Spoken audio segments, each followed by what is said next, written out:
Okay, so the way we are going to do the format tonight, we have several questions that we are going to ask to each candidate, and then we have a few questions specifically tailored around each candidate that we're going to ask to the candidates directly.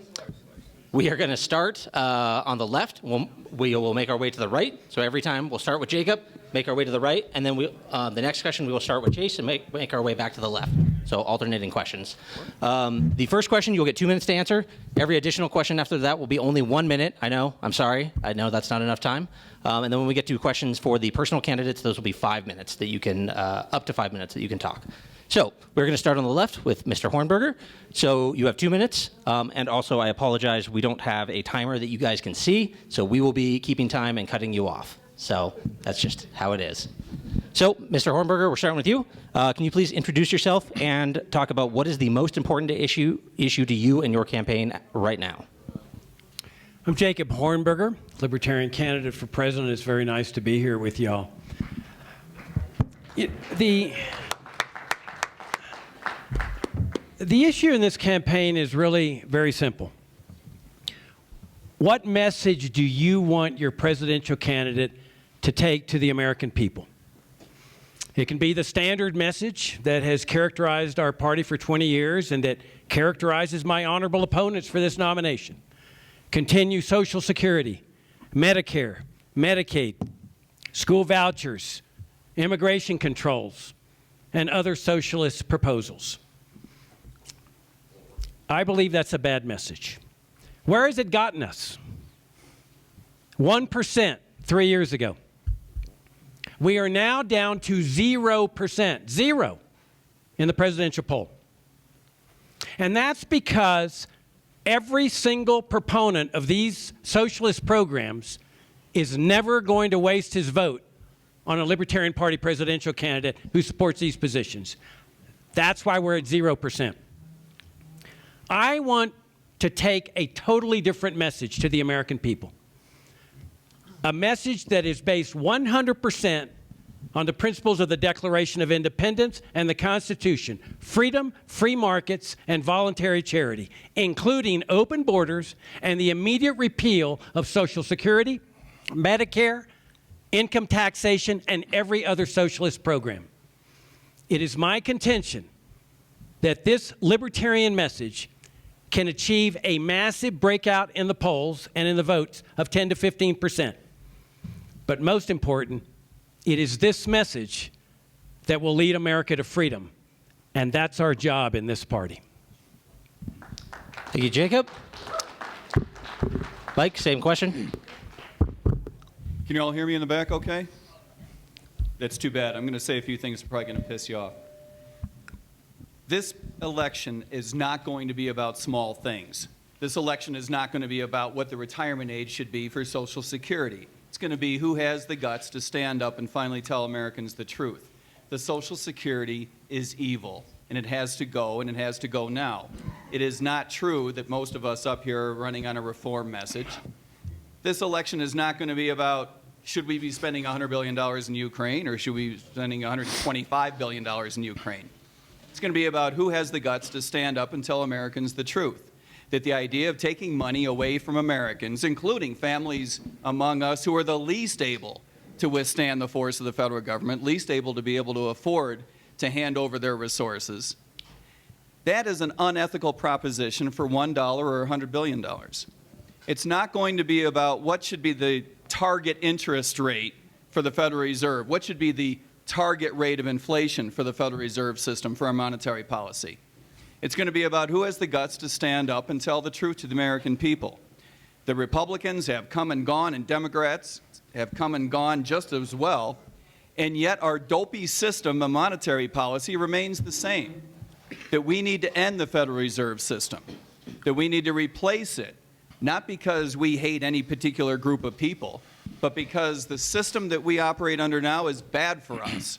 And empirically speaking, no matter how you feel about it ethically, empirically speaking, we have proven over the last 100 years that it is an utter failure, and it undermines our way of life. This election is going to be about big things. It's going to be about our principles and our values, and it's going to be about the question, whose values are going to rule your life? Your own, your family's, or is it going to be ruled by a set of people in Washington who don't give a damn about your values?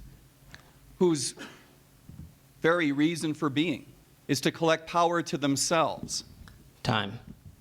Thank you. Mr. Rechtenwald. Hello, friends. Hello, Colorado. Hey, I'm Michael Rechtenwald, and I'm running for president as a libertarian.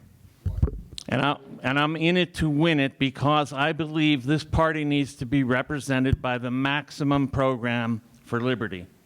And that is Project Decentralization and Anarcho-Capitalism. And that is more, but even more than this, I'm in it to win it because I understand many of the other threats to our liberty that plague us, including, of course, the usual, the Federal Reserve, the military-industrial complex, the security state, and on and on and on, and the intelligence community, etc. All of these oppressors and exploiters. But also, things like this, like the climate change catastrophism that is already being shoved down our throats. The Disease X, which is on the horizon, will bring us new lockdowns if we don't resist. And you name it, there's a whole set of issues that aren't on the radar of my fellow candidates, but that are extremely relevant to the question of liberty. So I don't think it's enough to have excellent policy prescriptions, although I do have policy prescriptions. This isn't really about my policies. This is something else. I think the LP is recognizing the need or the fact that politics is downstream from culture and that we need to do cultural work too, and educative work, educational work. We need to actually create the culture for libertarianism. So this campaign is more than a campaign. I'm here to lead a movement, not just a campaign that will end at the end of this nomination or the end of the general election. This will go on. This is the struggle that we're in, and that I'm here to do it. Thank you. Lars? Thank you. How many of you guys are sick and tired of being sick and tired? How many of you guys are fed up with the system and are ready to unrig the system? My campaign is about doing something different. I ran large businesses. I ran a company called Friend Fighter Networks, which I grew to 600 employees doing $350 million a year in sales. And I sold that company in 2007 for $500 million. I have a plan for the Libertarian Party to get national attention. We need national attention. We need a win in the Libertarian Party. We do too much of this 1% to 3% for the last 50 years. It's not getting us anywhere. We have to wake people up. We have to get every American to Google what the hell is a libertarian, because that's how we grow the party. That's how we get the donors to come. That's how we get more bodies in this audience here tonight. And the way that I'm going to do that is I am targeting electoral votes on election night. I am going to win electoral votes in Maine and Nebraska. And before we even get there, the media is going to be talking about how Lars Mapstead and the Libertarians are going to cause a contingent election, and we are going to deny and stop Joe Biden and Donald Trump from winning and getting the 270 electoral votes needed to win. This causes a contingent election under the Constitution of the United States, and this sends it to the House of Representatives to decide who is going to be president. I don't care who ends up president. Joe Biden and Donald Trump are crap. I don't care which one of them ends up president. What I want is I want everyone in America to Google what is a libertarian. This is totally achievable. We only need to get 250,000 votes in each of these areas in order to win the electoral vote. I've put together 37 pieces of policy with a huge team of people. Please go to lars24.com, check out my plan. I'm going to do something very different for the Libertarian Party, and I hope to earn your vote in Washington, D.C. in just 60 days. Thank you. Chase, same question. Yeah, so I want to say thank you guys for having me back here in Colorado. Last time I was doing a Liberty on the Rocks debate. I very much enjoyed it.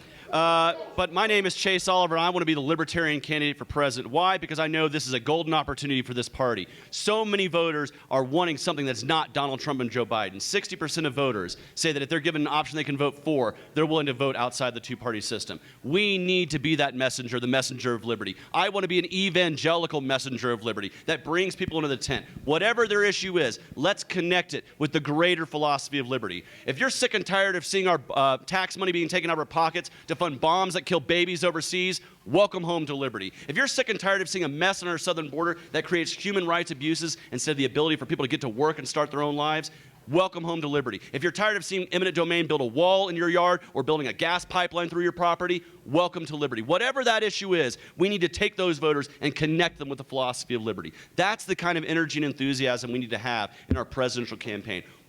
This campaign will be one that builds the foundation of our party up while we tear the state down brick by brick. Now, I'd love to win this election and tear the state down starting on day 1, January 20th, 2025. But absent that ultimate victory, we need to find the other wins that will help build this party up from the foundation. How many states can we win or secure ballot access so it's easier for libertarians to run and provide that alternative? How many states can we win major party status so we get access to primaries and additional media coverage so we're covered the same way as Republicans and Democrats? How many states can we identify winnable, electable, libertarian races and use the power of our presidential campaign to push those across the finish line of victory? And here's the commitment I'm making to each and every one of you right here and right now. If I'm our nominee, I'm committed to doubling our party membership and maintaining it for the next 4 years. I won't be going anywhere. Those who say they're interested in this campaign will continue to be interested in the Libertarian Party. If they're in a place that doesn't have an affiliate, I'll work with them to start an affiliate. And we are going to make this country a gold country. We are going to put the Libertarian Party on the map by having activity in all 50 states. We're a 50-state party. We need to have a 50-state vision, and I want to do that as our candidate for president.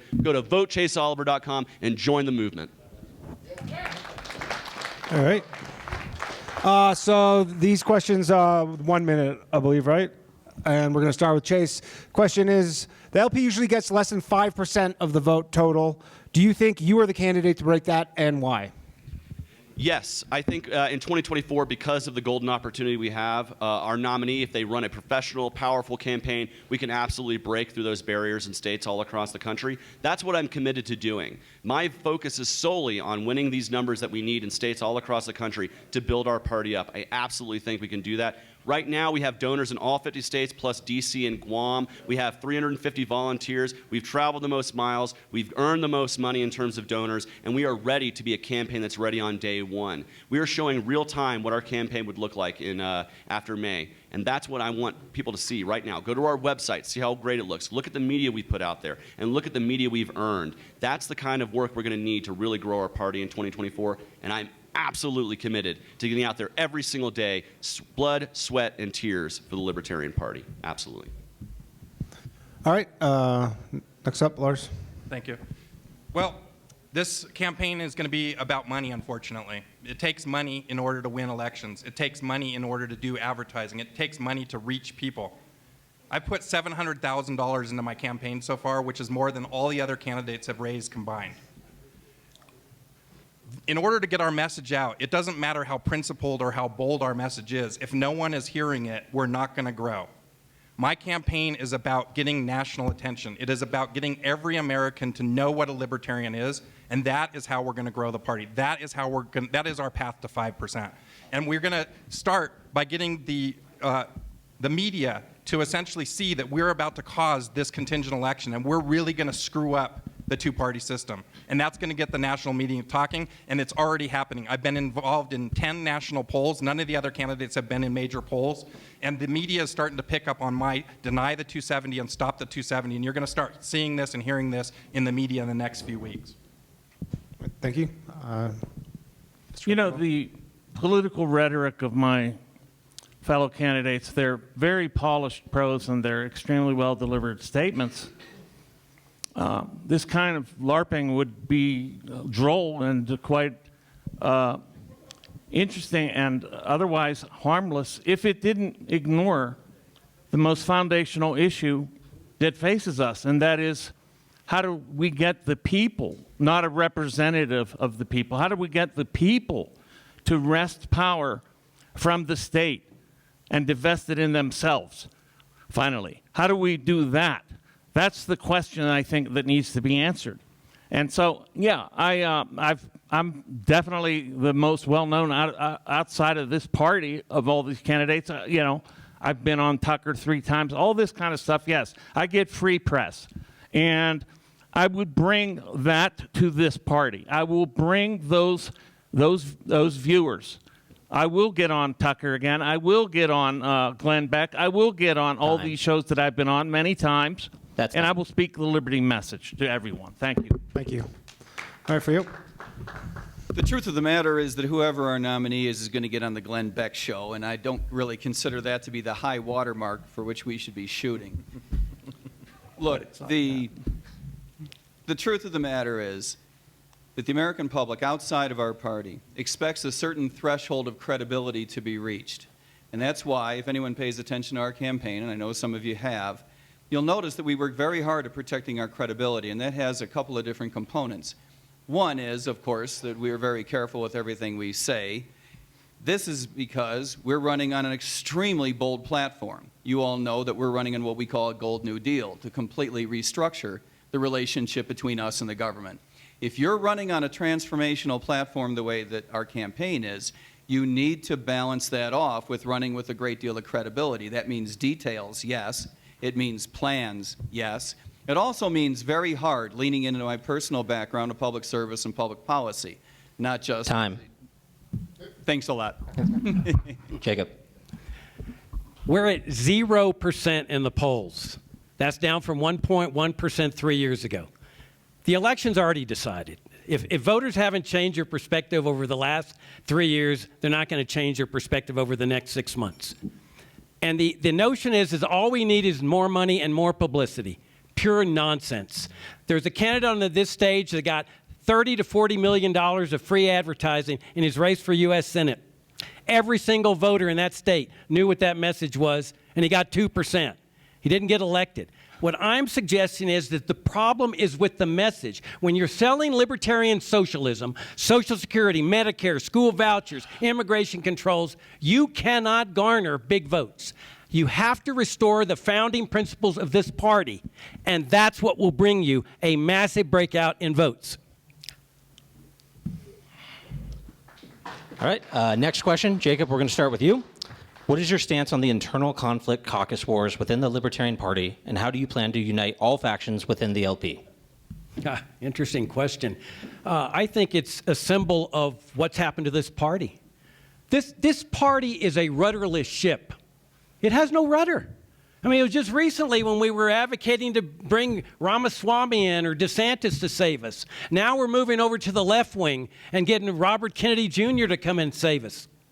This is what happens to a party that loses its way, that loses its founding principles. It starts going here and there with strife and conflict and two conventions. I spoke at 2 Michigan party conventions a couple years ago.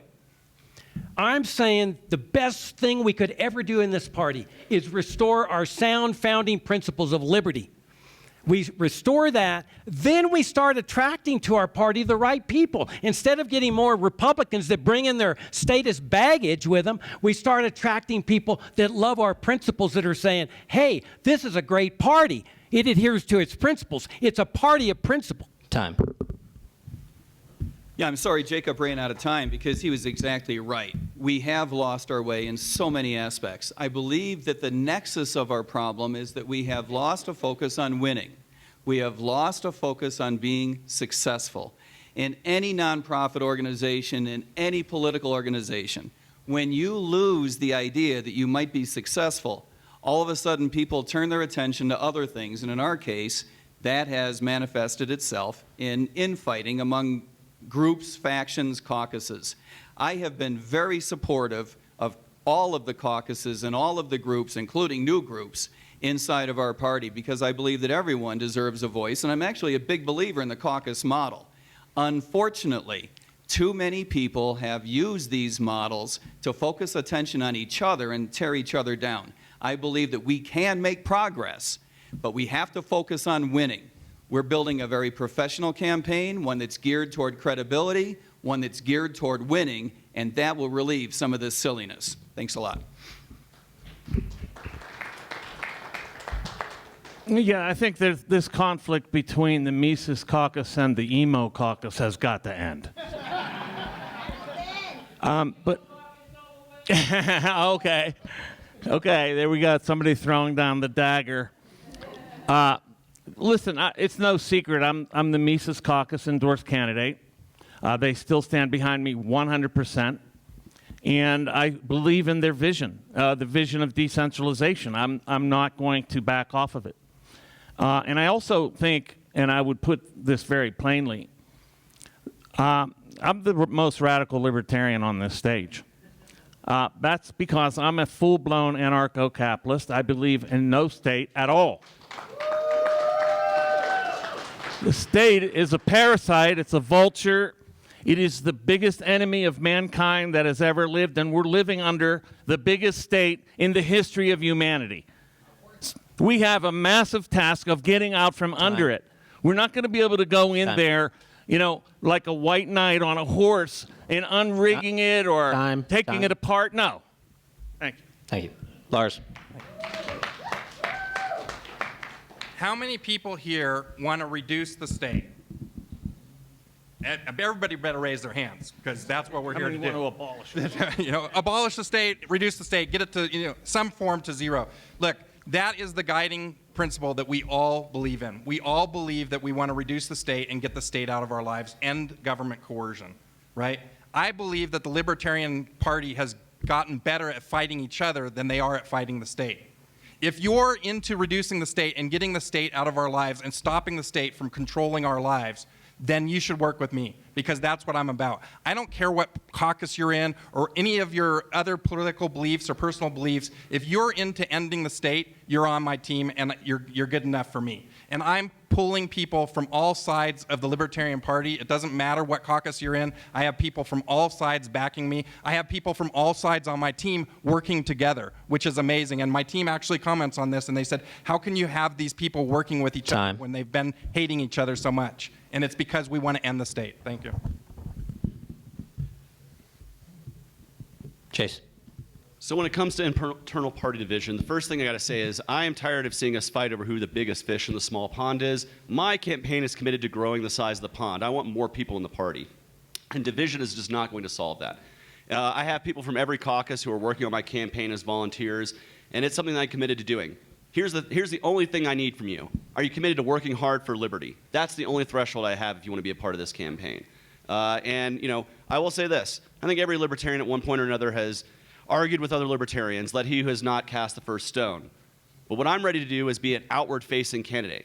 And so with that, I'm not endorsing any internal party positions.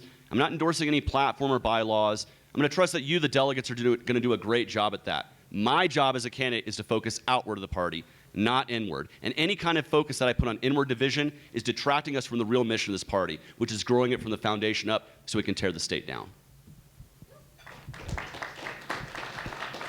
Cool. This question is starting with Chase. If elected, do you believe that you can handle a hostile media? And to that point, are the debates rigged? Well, I handled a hostile media running for U.S. Senate. I got tons of press coverage there, and I think I handled myself quite well. I forced a runoff in the most expensive U.S. Senate race in history. My opponent spent $250 million. I spent about 20 grand in the feet underneath me knocking on doors. And so I absolutely think that I can handle a hostile media. I've done it before. And as far as the debate stage, I've actually been on a debate stage with a sitting U.S. Senator. I took him to the mat. I forced him to admit that he can't even read the bills. I forced him to admit that the Inflation Reduction Act is just that in name only, that it doesn't reduce inflation, it increases our debt and deficit and is increasing the cost of living. So I'm absolutely ready to go fight the media and the hostile two-party system. And as far as a rigged debate stage, if you're not ready to walk on a debate stage that you know is probably rigged in favor of the two-party system, you're not ready to be the candidate for the Libertarian Party. You have to be knowing you're going to be walking into a hostile environment and be ready to fight for liberty regardless. Yeah. All right. Yeah, I've been on many podcasts that have been hostile to me. I've been on some socialist podcasts and talked to them about liberty and about ending the state and getting the government out of your life. In fact, I was just on a debate with Jill Stein just the other night, and she was telling me about how she was a candidate who was for limited government. And I was kind of laughing a little bit. And then the very next sentence that came out of her mouth was, I want Medicare for all. And I said, and she said, well, I'm against the bureaucratic state. So I said, so you want to replace the bureaucratic state with even bigger bureaucratic state? That's your solution. So no, I can definitely handle that. And look, not only is our debates rigged, but our entire election system is rigged. And I put together a piece of policy called the Voters' Bill of Rights, which you can find on the back table there, to completely unrig the system, unrig the election system, unrig ballot access, gerrymandering, and a whole slew of other things. We can't win until we unrig our election system, because right now we can't even make it to the starting line to fight. All right. Yes, I mean, the minute that the mainstream media gives me approval, that's the minute I know I'm doing something wrong. I relish their vitriol. I want them to come after me. That's an invitation to them. Please attack me, because then I can get my points out through other media, because this establishment media is losing its grip on the public. It is losing its grip. So there are many other spaces, media, sources, venues, and so forth, that we can use to reach other people. We're not going to get there from the mainstream media, but they will perk up the eyes and ears of people that see, why are they attacking these people so much? Why are they attacking this Rechtenwald, this anarchist? What's going on here? And this gives us an opportunity to educate. Thank you. Go ahead. Thanks very much. Yeah, I've been over 100 podcasts in the last year and a half, and I would argue that of all the candidates up here, I've been in more debates with socialists and communists, everything from Vaush to the LaRouches. By the way, I was on WKNUS yesterday morning, and they positioned themselves as a conservative and an independent, but they came after us on, you know, how can you possibly support the idea that Americans should be allowed to have any weapon they want? Woof. I mean, it is really widespread. And the guys here are exactly right. These are important vehicles for us. This is how to spread our message. We are, at this point, I think, quite comfortable and quite used to being on programs that do not see everything our way. But, mark my words, most of their constituents do see it our way, even if the media doesn't. So these vehicles are very important to us. Thanks. Thanks. I welcome the media coming after me, especially on things that distinguish my campaign from the rest of these guys here. Come after me on open borders. Give me every argument you may have, and I welcome it. Come after me for wanting to get rid of Social Security and Medicare immediately. I mean, it's kind of interesting to hear these guys right now, because they want to end the state and they're anarchists and so forth. At the South Carolina debate, they all took me to task because I wanted to end Social Security and Medicare immediately. They had a 25-year plan for continuing socialism. They went after me for favoring open borders because they all want to vest government with the power to control the peaceful movements of people. On the rigged debate, I guess you're referring to California Libertarian Party? Just in general. Just in general. Oh, well, because they had a rigged debate there. And they kept several of us off that debate stage. Now, where's the hypocrisy there? If we're going to complain about being kept off the debate stage nationally, don't you think this party ought to subscribe to its own principles? All right, Jacob, next question. Should the U.S. continue to support Israel and its treatment of the Palestinians? Absolutely not. The United States should not be supporting any other nation state, regardless, whether it's Israel, the Palestinians, or anybody else. Foreign aid is just like Social Security and Medicare. We're all taught to believe that, oh, we're good, caring, and compassionate when we continue these programs that are supposedly helping people. How can you be good, caring, and compassionate when you're relying on the initiation of force through the coercive apparatus of the IRS? Pure nonsense. We need to end all foreign aid to everyone and leave individuals free to donate to Israel, to the Israeli people, to the Palestinians, or whoever else you want to donate to. Bring all the troops home and discharge them. And dismantle all or abandon all foreign military bases and end the federal killing machine that is known as the national security state. We need to dismantle it, not reform it, not downsize it, but get rid of it. Mike? Hear, hear. That is, of course, absolutely the right answer. And it's not just Israel, but around the world.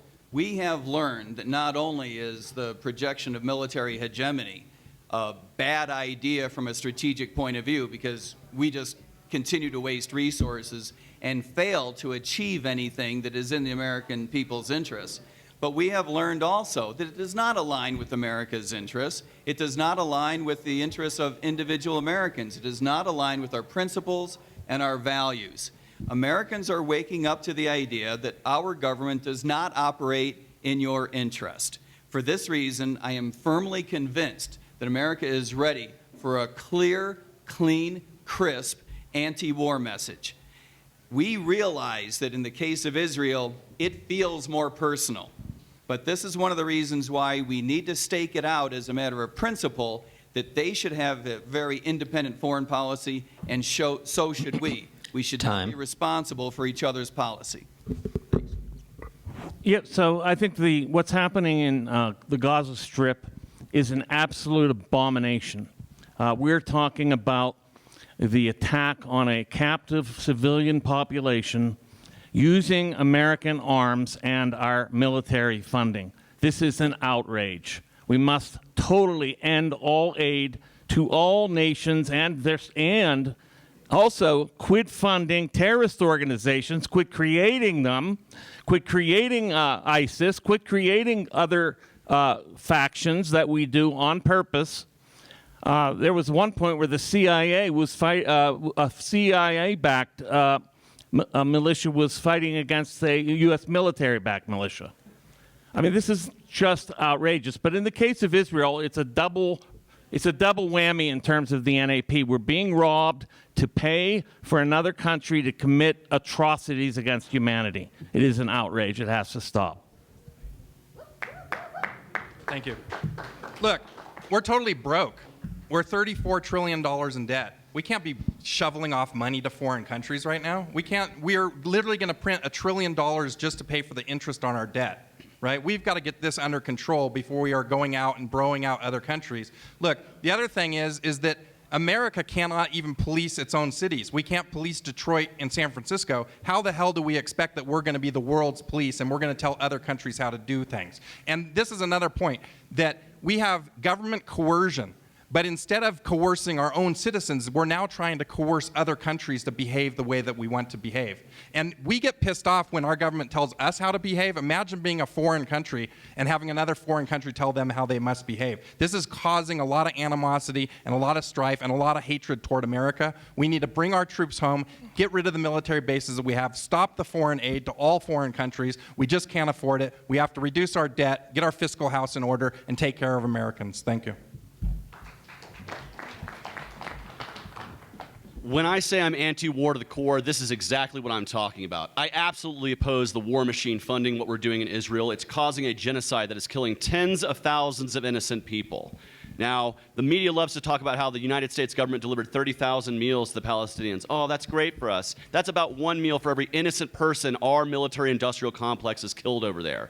We need to absolutely oppose it. We need to stand up against the Netanyahu government that's perpetuating this war and continuing it. Why? Because he knows as soon as the war stops, the corruption trials begin, he's thrown out of power, and he's willing to kill tens of thousands of Palestinians to maintain his hold on power using this wartime government. And we need to speak out against it loud and clear. No more funding the war machine. No more supporting bombs that kill kids overseas. And absolutely, we want to see peace in the region. End the genocide.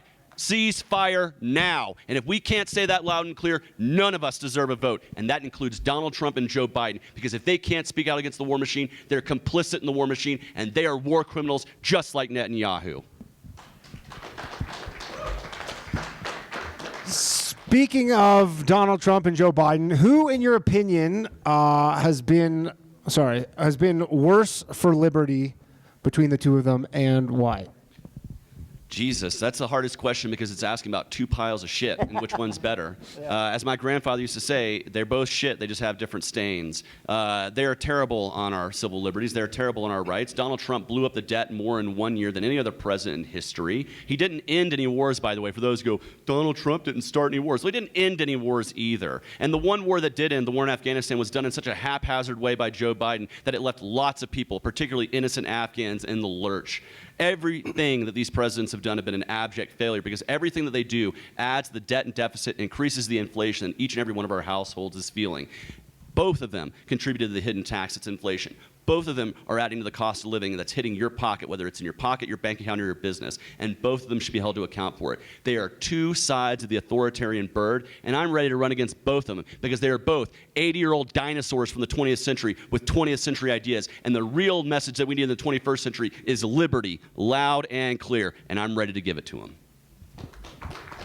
Yeah, we got this question in Georgia. It was kind of a similar question, which guy was better? And to me, they're both crap, 100% both crap. I put them in the same boat. I said earlier, I don't care which one of them wins because they're the same to me. They both embrace the Federal Reserve. They both embrace printing of money. That means they embrace stealing money out of your pockets each and every day. Until we get a president that's talking about ending the Federal Reserve and reining in our debt and getting fiscally responsible again and actually doing it and actually holding Congress accountable by vetoing any budget that isn't balanced, they're the same. They're people of the state promoting more state. Every time you grow the national budget, you're promoting and growing the state. We have to end that. That should be a #1 position for libertarian running for president. Thank you. Yeah, I mean, it depends on who you are, doesn't it? Because what these parties do is they use the state to reward their friends and their beneficiaries and sponsors and so forth, and they also use it to punish other people, to tax them to death, to go after their income, to harass them, to put them in jail. Okay, we have political prisoners in this country right now. That is an outrageous use of the state. Of course, the state is going to do that. These guys are just using the state as their tool. And that's why they don't deserve to run anything. In fact, we need to go in and dismantle the state.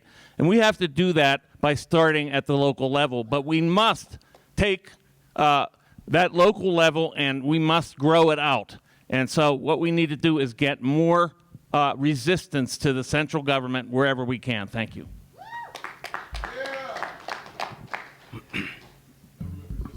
It is absolutely true that both of these presidents, Trump and Biden, have been an utter disaster when it comes to protecting our civil liberties, when it comes to spending too much money, supporting the Federal Reserve System, projecting power around the world, and using our money to do it. There's no question about that. But I think we're missing something that's really important in this discussion so far, and that is that these two guys have a lot of important differences. That's not to say that either one of them is worth a damn, because they're not. But they have important differences. And these differences are important to how we reach out to Republicans and Democrats.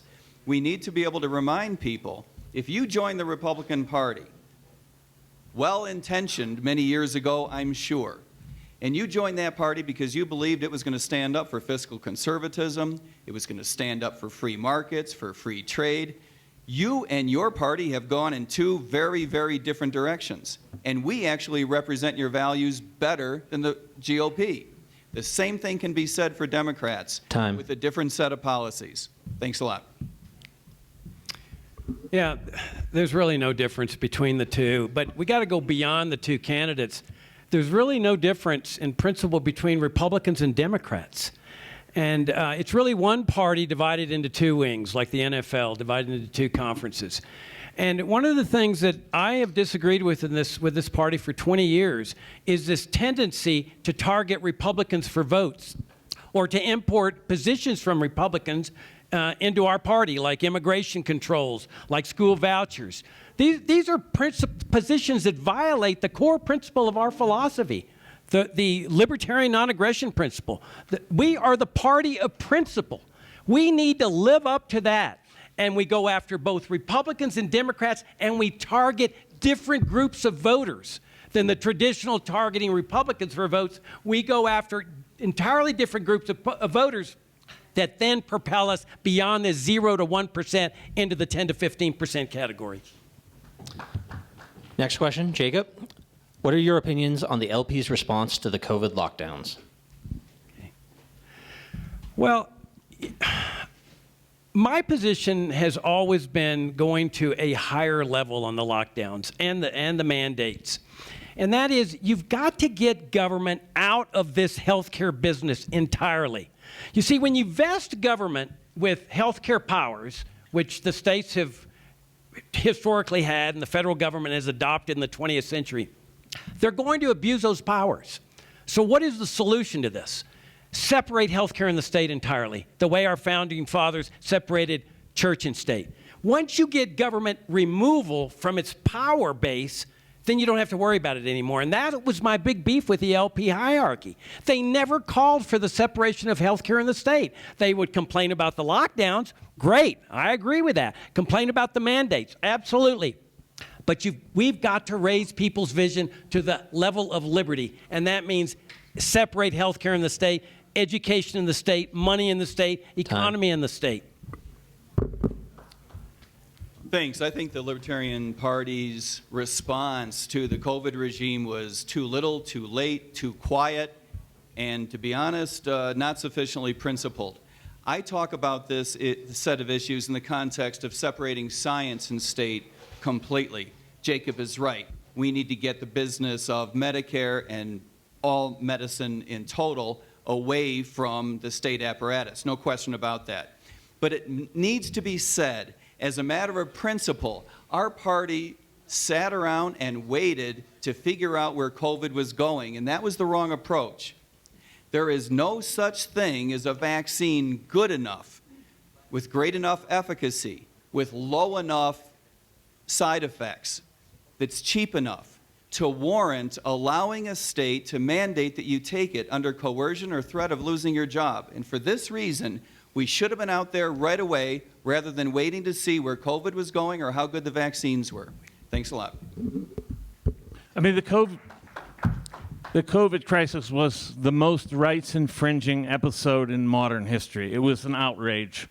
If the candidate here fell for the propaganda or even enforced the laws and mandates of the state, then I don't think they deserve our view. They don't deserve our support. This is something we need to get ahead of. We need to be out front of these kind of crises. We need to be on the cutting edge, knowing what kind of crap they're going to try to pull down on us next. It isn't about the virus and the vaccine per se. It is about the fact that it gave them an opportunity to increase their powers of coercion over the population. They made deals with Big Pharma, patent deals, of course, in advance, but also gave them complete remission from liability, no liability whatsoever. This is the kind of coercion, this kind of collusion between the state and these corporate apparatuses that has to end. But we need to separate the state from everything, not just all of these things, but everything, to the point that it has no business to keep going on. Thanks. I was telling somebody earlier today, I listened to a lot of business news, and I saw that China was starting to lock down its citizens, and they were welding their citizens into their houses. And I thought to myself, thank God I live in America where they would never lock us down, right? No. 60 days later, I'm living in Santa Cruz, California. There's people that are sitting on the cliff watching the sunset go down, and the cops are coming and telling them they have to go home, that they can't be out past curfew.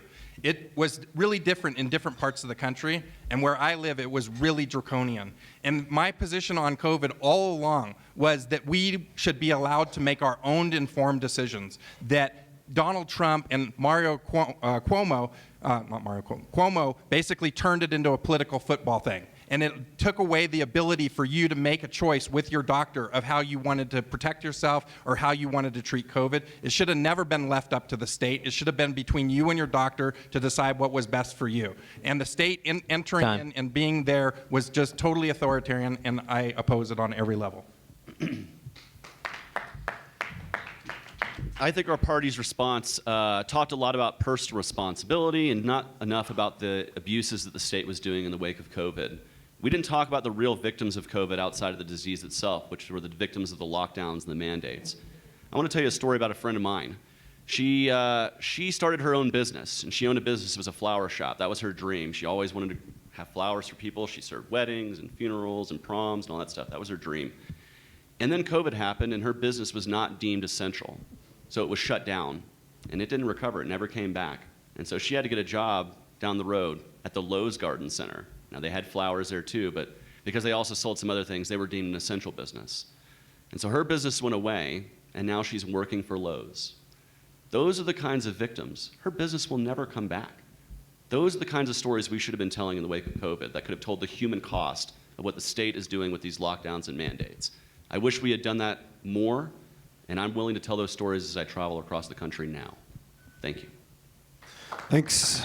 Next question. Thoughts on Bitcoin and how your administration would approach it? Well, I absolutely support the right of you to separate your currency from the state, and Bitcoin is one vehicle that absolutely makes that happen. First off, we need to, all of us, and I hope all of us will agree with this, we should oppose CBDCs with every fiber of our being. Any kind of creation of a central bank digital currency will kill Bitcoin, any other crypto, but will also remove the privacy that we all have being able to use cash in this country. So I absolutely support the idea of Bitcoin and other crypto to be able to move ourselves out of the system. I don't support the fiat currency system. I wish we were a gold standard, silver standard, whatever. But really, it's even better if we can separate our money from the government altogether. I used to work for an organization, Students for Liberty. They pay their employees in Bitcoin, many of whom live in very authoritarian areas of the world, and they can just sidestep all the BS that their government puts them by paying them in Bitcoin and removing the state from their payday. And I think we should expand that and talk about it more, obviously. Thank you. Yeah, I've been an investor in cryptocurrency since around 2017. I invest in a lot of different blockchain technology companies, not just Bitcoin, and I'm a big backer of it. In fact, one of my pieces of policy that you can find on the back table there is to make Bitcoin a legal tender in America, so that when you're transferring from your dollars to Bitcoin, you don't have any taxes and back and forth, so to speak, because we have to allow people to opt out of our Federal Reserve and the endless stealing of our money, and Bitcoin is one of the greatest ways that we can opt out of the Federal Reserve and the great theft that is going on, stealing the money out of your pocket each and every day. So, and I want to also reiterate what Chase said. We have to oppose central bank digital currencies 110%, because this will be the greatest authoritarian grab ever in America, where they are going to know every single transaction that you ever do, and they will be able to apply political pressure to you to behave in certain ways because of that knowledge, and we have to not ever have that in America. Thank you. Yeah, I don't think we should make Bitcoin legal. I think we should get rid of the legal tender laws altogether. And we should have parallel competing currencies that would operate in networks and communities that would erode the power of the Federal Reserve's monopoly on money. This is what we need to do. This is part of decentralizing. This is part of decentralizing, is to use currencies that we create or that have been created by people that are in the market already, and we should have a free market in currencies like we have in any other commodity. This is free market economics 101. And as for the central bank digital currency, I've written quite a bit about this. This is going to be, they're going to try to usher this in, and they're using all kinds of surreptitious means to do it. They will use terms like inclusion and so on, and equity. This is all a sham, these terms. That, you know, when you hear the word inclusion, think totalitarianism. Thank you. Yeah, absolutely. We need a very competitive market for currencies. That does begin, I believe, with sunsetting the legal tender laws. The reason it's so important that we keep the Federal Reserve from issuing its own blockchain-based digital currency is, yes, number one, because of the violation of privacy that will eventually take hold, even though the Fed is lying to you about it right now. And remember, the Fed has already rolled this out in a commercial sense. It's just on the edge of its seat, waiting any moment to roll it out in a retail sense. But the other reason is because we need for digital currencies to play the role in the development of our economy, technologically speaking, over the next decade that is most effective, most efficient for our economy. We are about to hit an inflection point in the development of the smart economy. We need to keep the Fed out of it. When the Fed gets into it, it will advantage its own currencies and disadvantage Bitcoin and others. And for this reason, we need to stay out of digital currency markets and let them develop as they best will. Thanks. Yeah, our job in this party and our presidential campaign is to lead America to freedom. That's what we're about. And I don't think as part of that campaign we should be favoring one currency over another currency. We should be making the case for freedom. And freedom means the separation of money and the state. We had the finest monetary system in history. a gold coin, silver coin standard that the government could not inflate because they can't print gold and silver. Roosevelt in the 30s nationalizes gold. Totally illegal and unconstitutional. Ends up with a paper money system. So what's the solution to this? It's not to restore the gold coin, silver coin standard. It's to get government entirely out of money, a separation of money in the state, and then, as Hayek pointed out, have currency, let the American consumers, investors, the market decide the medium of exchange that people want to use in the marketplace. The free market produces the best of everything. It would do the same with money. Okay, we're going to move to a couple of individual questions. So we're going to ask one question of each candidate, and the goal with these questions was to try to address some of the bigger criticisms of each candidate or an issue that you are known to be weak on. Known? By some people's subjective preference. So first, Lars Mapstead. Many people weren't even aware of you until this presidential race. What contributions to the liberty movement have you made other than running for president? Yeah, awesome. So one of the things I told you about is I want to win electoral vote on election night. So, and I'm targeting Maine and Nebraska. So I went to Maine early on, and I'm like, hey, Maine, I want to do this thing. I want to win this electoral vote. And they're like, that's great, Lars. We don't have ballot access. And I'm like, oh, crap. Okay, well, what do you got to do? Well, they had deleted all the voters off of the rolls. And to make a long story short, they needed to get 5,000 registered libertarians in order to achieve party status. And they only had 60 days to go to do it, and they weren't able to do it. So I put in $25,000 of my own money. I got Richard Winger and Bill Redpath to put in money of their own, and I hired a professional team to go into Maine and get ballot access for Maine, and we achieved major party status for Maine. And so that is a thing that I did that will last long beyond my presidency and my run for presidency. I got major party status for Maine that will last for a long, long time. Thank you. I forgot to mention, you get 5 minutes for this question. Oh, 5 minutes? So if you'd like to do 4 more minutes, you can. Keep vamping. Okay, keep going. Well, I rushed that through then in a really big manner. No, so that we have ballot access issues also going on in New York and in Illinois right now, and it's going to be really challenging, to be honest with you. I'm not sure that we're going to make it in those two states. I've talked to a lot of the people that are involved in that, and so that is why I've put together the Voters' Bill of Rights to unrig our election system, right? Because one of the things, so Harrison Kemp is the chair in Maine, and one of the things that he did is he was able to sue the state and reduce the amount of ballot access requirement in the state. And he's figured out 10 or 12 states that we can do that in, and so I'm backing him to do that. I'm gonna be starting a nonprofit that's gonna back reducing ballot access in all states, because we have to be able to get on the ballot. We shouldn't have different ballot rules than the Republicans and the Democrats. And so one of the first things of the Voters' Bill of Rights is equal access to the ballot regardless of party or affiliation. And I've put together this Voters' Bill of Rights with a whole team of people. We have white papers on this. We've been sending out to Congress people and to state assembly people, because what we want to do is really unrig our elections. Until we do that, this party isn't going to go anywhere at all, right? And so we're trying to unrig gerrymandering. We're trying to unrig, like I said, the ballot access. We're trying to allow for multi-district membership in states. So California has 50-something Congress people, congressional districts, and right now the federal government doesn't allow them to split that up. I'd like to allow California, if they wanted to have 10 congressional districts, and that way there might be 3 Republicans and 3 Democrats and a Green Party and a Libertarian running the show. Because what I believe is that we have to have more choices and more voices in American politics in order to end the division and the coercion that's going on. Because right now we have 51% telling the 49% how they need to live and using the gun of government to do that, and then it flips and it's the opposite side. And everybody in America is pissed off right now because they're feeling the force of government against them. It doesn't matter if you're a Democrat, a Republican, or independent, we feel that. And how does that come out in the world? That comes out in the Black Lives Matter protests that we had, and that comes out in the January 6th protests that we have. Everybody in America is pissed off, right? Because the system is rigged against them. The criminal justice system is rigged against them. Our economy is rigged against us. Our healthcare system is rigged against us. My whole campaign is picking the 5 main pieces of policy that Americans care the most about, and we've dived into this. And I have 37 pieces of policy to unrig the system here. And I would like you to go to lars24.com and check these pieces of policy out, because I've had a team working on this for 9 months. This isn't just some things that we jotted down on a card over over there. We have put a lot of thought and a lot of effort into that. My team is, Larry Sharp has been working on my campaign for the last 9 months on the policy and helping me with my public speaking. I have Tyler Harris, who was an ex-executive of the party.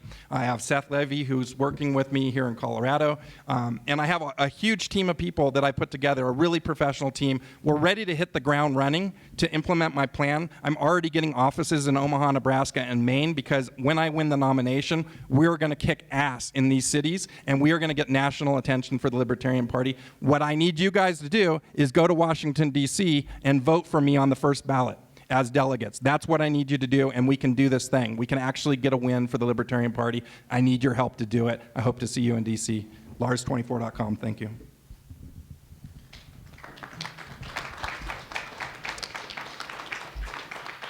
This question here is for Mr. Hornberger. Given recent problems with the border and immigration, do you still see open borders as the ideal libertarian solution?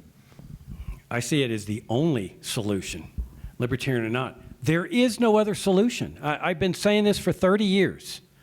There is only one solution to the immigration morass, to the death, the suffering, the police state that exists along the border. I lived on the border for 30 years of my life, more than 30 years. I've seen this police state, the highway checkpoints, the warrantless searches of farms and ranches, the death, the people drowning in the Rio Grande, dying of thirst in the Southwest.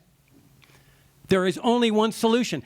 80 years we've been going through this. And all I keep hearing, including from my honorable opponents, who I love to death here, that, oh, I've got a way that we can reform this. We can reform it. We can streamline it. It's a broken system. It is not a broken system. A broken system means that it might be able to get reformed, fixed. It is an inherently defective system. It is based on the socialist principle of central planning.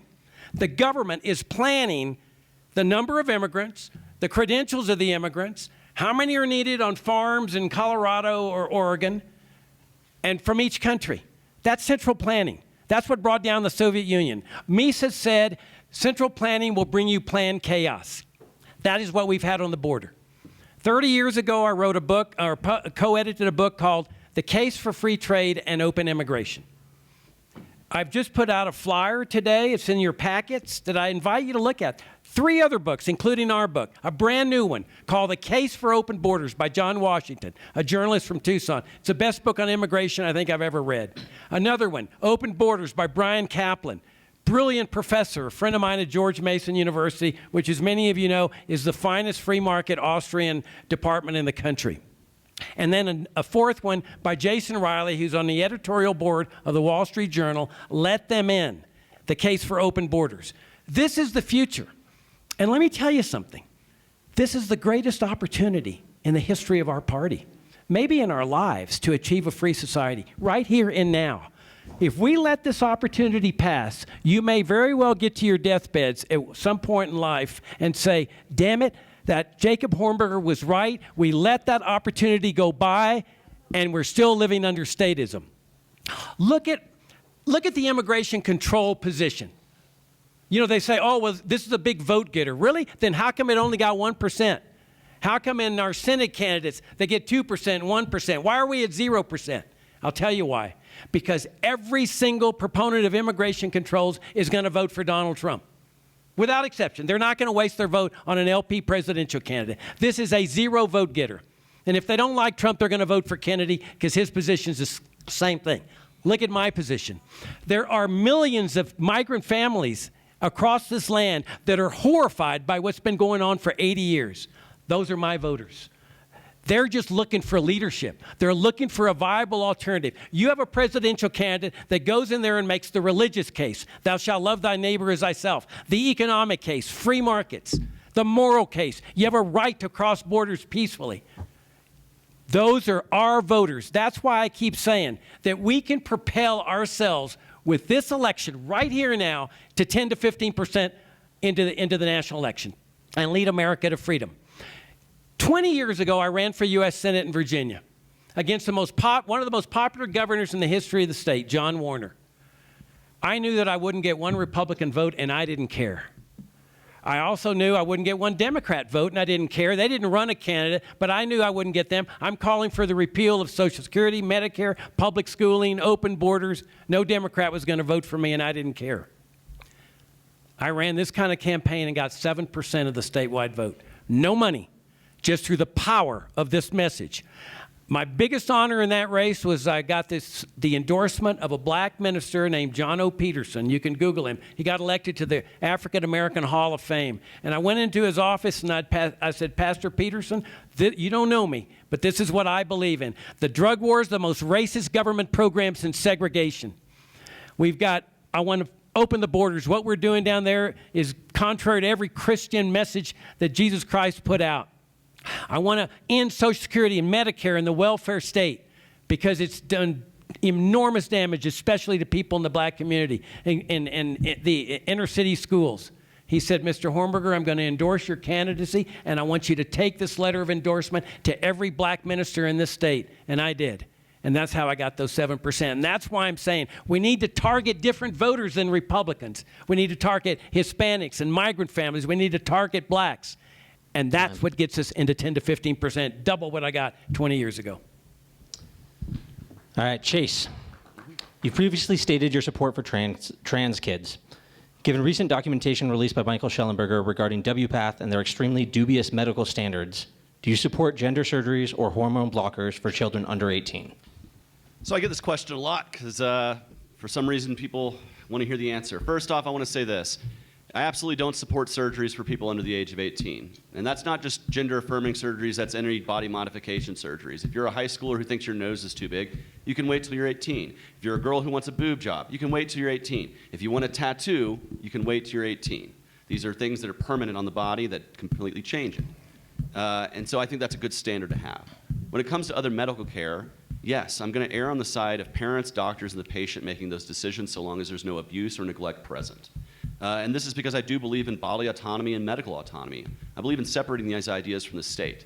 And ultimately, it's because I believe parents of trans kids, who I've met many of them across the country, when I talk to these parents, they care about the welfare of their kids. They love their kids. They want to see them survive and thrive. And like any other parent out here, I imagine every parent who's in this audience has unconditional love for your kids. You would do anything for your kids. You would fight and die for your kids if you had to. And that's why parents are going to be the best advocates for kids. Because unlike some random bureaucrat in a state house or in Washington, D.C., they know their child. They know the struggles they're going through. They know the trials and also the things that make them wonderful and successful and great. They know their community. They know that. The bureaucrats don't know these things. And so with all healthcare decisions, I support removing the state from that as much as possible. So again, so long as there's no abuse or neglect present. And when I talk to these trans parents, I don't see abusive parents. I see parents, many of whom, by the way, they were like, oh, I hope my kid is trans. Every one of them I've spoken to has said, man, this happened, and we're figuring it out. We're working. We're trying to understand. But I've never met a parent who's like, I can't wait to trans my kid. Now, I'm sure they exist out there. Munchausen by proxy is the thing. And that is abuse and neglect, and that should be fought against. But when it comes to the rights of individuals, we need to separate our medical decisions as much as possible from the state. As adults, that means we make the decision. As children, that means we have to hold to our parents to be our advocates for us, to help us make those decisions and be our best advocate, because we don't have fully formed consent as children.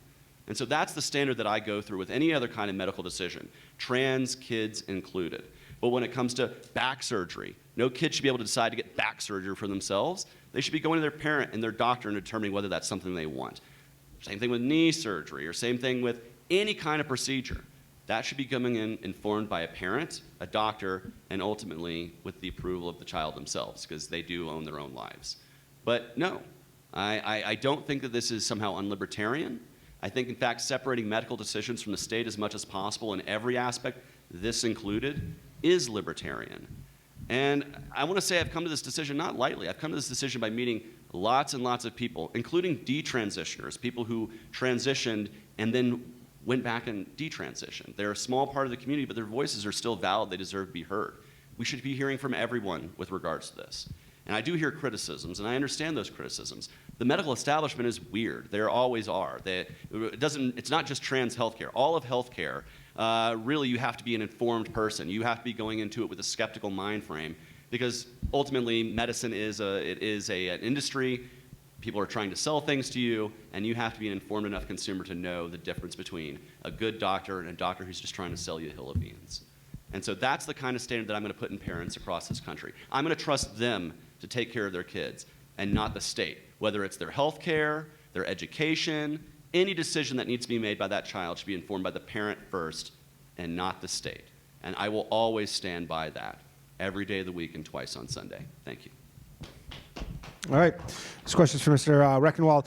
You have expressed support for closing or restricting national borders. Doesn't this imply the increase of state control and funding? And if they don't enforce current border laws, why would we expect that giving ICE more money and power would be a good idea?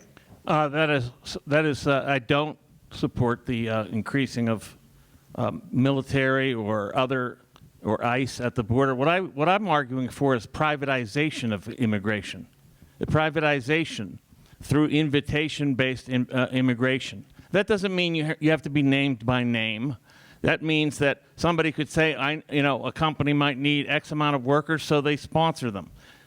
This is not to increase the size of the government. In fact, I would like to see all borderlands privatized, and then let private property owners decide who comes onto their property or not. There's nothing about open borders per se that's more libertarian than another position that is also principled. The thing is about this open borders, it says that the government can't control the border, but it can control public property. It is the state that controls public property, where I think it should be the people that control public property, and they should try to privatize it as much as possible, in particular to privatize the borders. This would solve the problem. And by privatizing, I mean you give individuals and companies the right to invite people to immigrate. And this doesn't mean increasing the state. I'd like to see nothing but private security firms dealing with these issues along private borders. So that's really where I stand. It's about privatization. There's only second best solutions where the state exists, okay? You can't get around that. We only have second best solutions. Mine is to honor the people that are paid taxes. And, my opponent on this has suggested that he would actually give social welfare to immigrants, but not to American taxpayers. That is just unbelievable. So you're going to cut it for American taxpayers, but you say, well, we can afford it where these immigrants are concerned. There is a huge amount of money that's being put. The Office of Refugee Resettlement, in only 10 years, spent $475 billion enticing people to immigrate. So this is an artificially induced problem. They're artificially inducing this immigration. Plus, we need to end the war on drugs. Of course, that would get rid of the cartel problem. We need to have drugs completely legal, and that means legitimate producers making drugs and labeling them properly, so you're not going to get a stray piece of fentanyl that kills you when you want to do something else. And then, of course, U.S. interventionism has been a major cause of these crises. Our foreign policy, which has displaced people all over the planet, it's no wonder they want to go somewhere else. We've made their homes uninhabitable. So that has to end, of course. So this is a many-pronged strategy. This would abate the pressure at the border in the first place. And this would be, there would not be this kind of like either your open borders or your closed borders. No, what I'm saying is this should satisfy both, because you can invite whoever you want. And that means you privately invite them. I'm privatizing immigration, not government, adding governmental layers to it. Thank you. Mr. Mike Trematz, you have specifically talked about not running on a platform of being fiscally conservative and socially liberal the way that Gary Johnson did. But one of the primary platforms you say that libertarians should run on is professionalism, which was largely the same reason Gary Johnson was selected in 2016. So ultimately, why are you different from Gary Johnson? Let me characterize my platform correctly rather than the way that you've stated it. I checked the quotes at our last event. I appreciate the help, though. No, I'm not running on a platform of professionalism. What I have said is that we need to run a professional campaign. I am running on a platform that's called the Gold New Deal. You can read about it at goldnewdeal.org, which is easier to find than MikeTremont.com because MikeTremont.com is very hard to spell and has 2 A's in it. At goldnewdeal.org, you'll see a platform that brings together some of the most transformational ideas in libertarian thought. It starts out with the idea of nullification and finding a constitutional means for states to opt out of federal supremacy. I believe that states need to play the role that was intended for them to stand up for our rights. Another big piece of the platform in that category is getting rid of the IRS and ending this stupid idea that we should have a direct financial relationship between us and the federal government. Anyone who's been audited by the IRS, like I have been, and like I'm guessing some of you guys have, knows that that is a weird relationship, that is a completely imbalanced relationship. We need someone to stand up to the federal government for us, and that's what states should be doing. We don't believe that the federal government is adding any value to our lives whatsoever. We need the states to stand up for our civil liberties because the one thing that we want the federal government to do, protect our civil liberties, it's not doing. In that sense, I think that most Americans are waking up to the idea that many of our problems in the United States are the result of bad public policy. And they're recognizing that many of the policies that the legacy parties used to stand up for, they no longer do. You can no longer find a Democrat, for example, who really stands up for the First Amendment. And I notice there's not a lot of gray hair out there tonight, so you might have to ask your folks about this. It used to be the case a long time ago that you could find a Democrat who would stand up for your Second Amendment rights. I know that sounds really weird today, but it is true. The legacy parties have allowed the government to go off the rails because they're pushing the government off the rails. This is the growing sense of authoritarianism that we have in the United States. And we've learned the hard way where authoritarianism comes from. It comes from a politician standing up and saying, what you really have to fear is not the loss of your civil liberties. What you really have to fear is that other idiot coming to power, and I'm here to save you. I'm the one who's here to protect you. This is where our relationship with the government has gone wrong. This is why I believe that we not only have a huge opportunity in 2024 as the Libertarian Party, but we have an obligation to get this right. And this is the context in which I have criticized the Gary Johnson campaign. If you are running on a platform that says, I'm fiscally conservative like a Republican and socially liberal like a Democrat, you got 2 problems. Number 1, you just failed Marketing 101. You've just defined your own campaign in the context of everybody else, giving everybody a reason to not vote for you. If you can be defined by your opponents, why are you in the race? You haven't given anyone a reason to stand behind you. And number 2, you're lying to people. We are not fiscally conservative like Republicans. They are no longer fiscally conservative if they ever were. We are not socially liberal like Democrats are. We're actually socially liberal. If you don't walk the Democratic line inside that party, they will ostracize you. They do not stand up for your First Amendment rights. In this sense, I firmly believe that the reason the Gary Johnson campaign imploded was not because he forgot the name of a city in Syria. It is because when he eventually made that mistake that any of us could have made, maybe not that particular mistake. By the way, if there's anything I can guarantee you today, whoever the nominee is from this party, there will be eventually a mistake made. Personally, I make mistakes all the time. You can ask my wife. But when we make a mistake, it is up to us as candidates to make sure that we have given our followers a reason to hang on to us. Contrast that with Donald Trump, who says something dumber than "what's Aleppo" every week. People don't run out on Donald Trump. They know why they hate him. They know why they love him. Not so with Gary Johnson. But with our campaign, people will know exactly where we stand. They'll know exactly why they support us or why they don't. but it will not come down to whether or not we remember the name of a town in Syria. Thanks.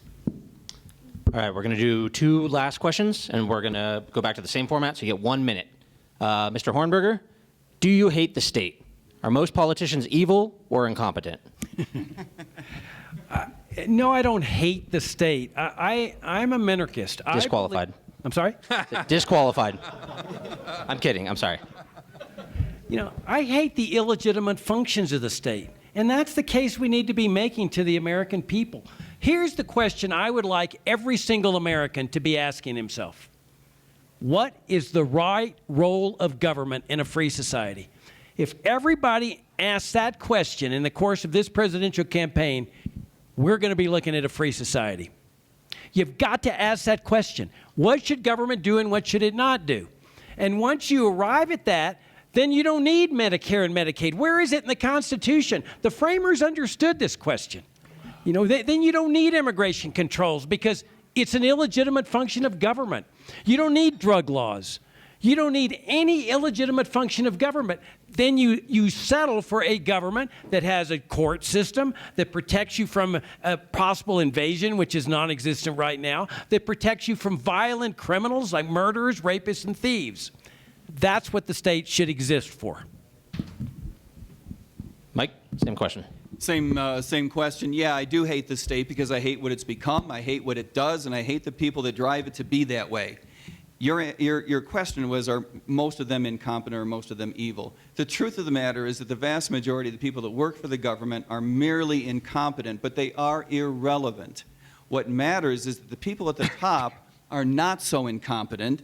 They are what we should call out as being evil.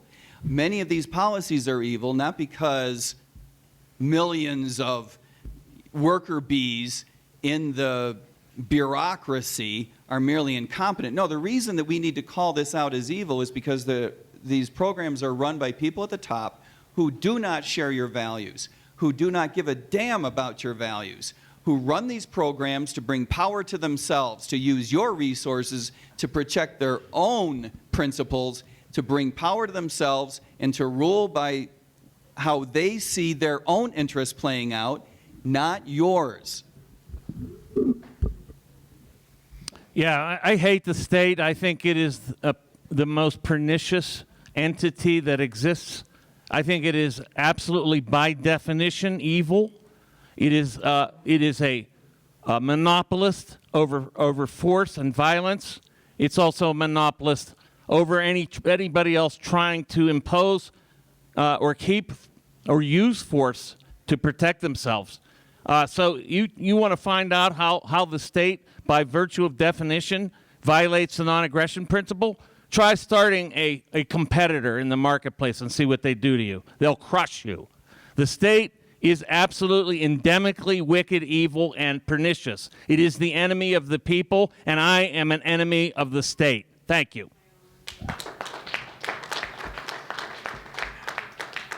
I'm sure all of you have had some interaction that was very miserable with some form of government, whether it be your local government or your federal government or your state government. I certainly have, and every interaction that I have, I hate the state more and more. Government breeds mediocrity, and the more government we have, the more mediocre we become. I'm a business person. I like to grow companies. I like to reach out and really strive to achieve victory and to really reach goals. And the government doesn't want to do that. The government is fine just kind of going along and collecting its paycheck. And the more people that we have that are doing that, the less benefit America has until we're all just mediocre, right? So we need to reduce the state. And one of the ways that I'm going to do that is there's a thing called the Plum Book, which outlines 7,000 positions that the president gets to appoint. On day one, I'm not going to appoint any of those positions. If Congress thinks those are good positions to have, they can create them as jobs and not have them be part of the president's picks. Thank you.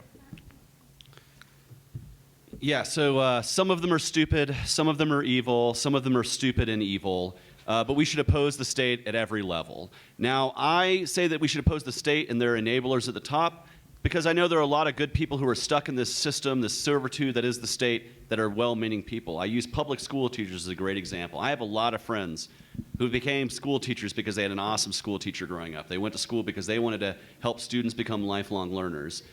and then they got a job in the public school system. They saw what a racket and how horrible that was. And I think if we could provide an area where we separate education from the state, those people won't stop being teachers. They'll just be better teachers because they'll be able to teach a way that they think can better affect students. They'll say, why would we have to teach this book instead of that book? Why do we have to teach Common Core math instead of this kind of math? Well, it's because the state functions you to do that. And so I think whenever we embrace freedom, wherever it is, education, medicine, the warfare state, wherever we can separate violence of the state from people, we're going to see greater economic flourishing, surviving, and thriving. And that's why we must oppose the state at every level, because freedom is the best answer all the time. Thank you. All right. Final question. What is the future for the liberty movement? Is the LP accomplishing anything, or should we consider alternative strategies? I'll start here. I wouldn't be doing what I was doing if I didn't think the Libertarian Party had the potential to change the political landscape of this country. I absolutely believe in the Libertarian Party. I believe in this libertarian movement. I believe if we run a campaign and have a party that is welcoming, empathic to people, and bring them in on their libertarian issue and connecting it to the greater philosophy, we can grow this party in a way we've never done before. I think there's limitless potential for both the party and the movement if we embrace that powerful, positive message that resonates with the voter. And it starts with listening to what the voters care about and presenting the solutions through the libertarian prism. And so that's the kind of candidate that I want to be. I see limitless potential for us to start winning races all over the country, building up our party via ballot access, major party status, and building up our bench of elected officials. I've met tons of awesome elected libertarians, and I know given the chance, we could have way more across the country and be separating ourselves from the state at every level, local, state, and federal. And I think that's something that we need to support. Are there alternatives out there? Yeah, they're called statist parties, and none of them work. The Libertarian Party is the absolute best vehicle for political freedom in this country. We need to support it. We need to help it grow, and I'm not going anywhere. And that's why I intend to stay here and grow this party, not just this year, but through the next 4 years of maintaining our membership, so our next nominee has twice as much wind in their sails to fight the state. Thank you. So we're actually talking about this a little bit earlier. I think that the Libertarian Party is a great vehicle to achieve change in America, but we are very small. We only have 700,000 registered Libertarian voters in America. You can see the size of this room. This is a big state. This should be 500, 600, 700 people easily, and it's just not, right? One of the things that we were talking about is that a lot of liberty movement people have moved out of the Libertarian Party, started their own nonprofits, and are decentralizing the Libertarian Party and moving off and doing things for liberty outside of the party in order to affect liberty and get change that they're looking for. And one of the people that's doing that very well is Spike Cohen with You Are the Power. I just put a thing out yesterday, where I'm matching $5,000 donation to You Are the Power and Spike Cohen, because right now he's championing returning children that have been forcibly taken by the state from parents and called those parents abusers, and they're not. And so we need to hold government accountable, and vehicles like his are holding them accountable, and we should support those kind of organizations as well. Thank you. Yeah, I mean, I'm not going to impugn the Libertarian Party, but I think that what we need to do is tap in and into the liberty movement, the broader liberty movement, and raise the remnant that's there. And that is an important contingent of people that are libertarian-minded, that are liberty-minded, that are just not associated with the party per se. That doesn't mean, I don't mean to cast any aspersions on them. I think we need to make the party inviting to them. And that's why I stand for maximum liberty. Not just, small government or, I don't think we're going to attract anybody by talking about limited government. We just sound like some sort of coinage like republicanism, but it's not the message that we need to have. It has to be more bold. It has to be much more bold. Wanting to wield this federal government is not why I got into this race. I got in it to dismantle it. Thank you.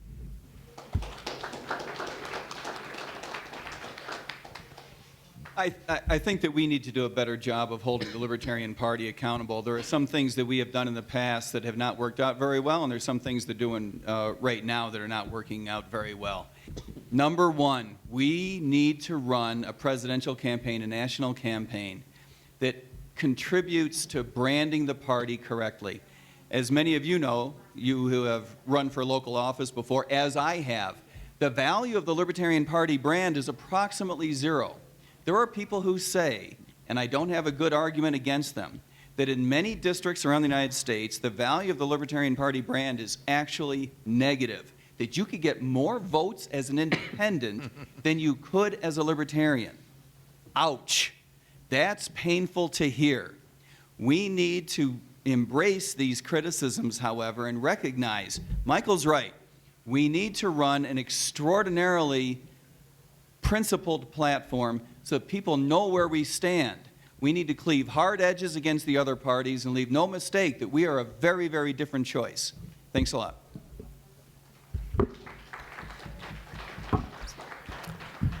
I hate the state, except we need a 25-year plan for extending Social Security, for achieving freedom, which is what they all favored there in South Carolina.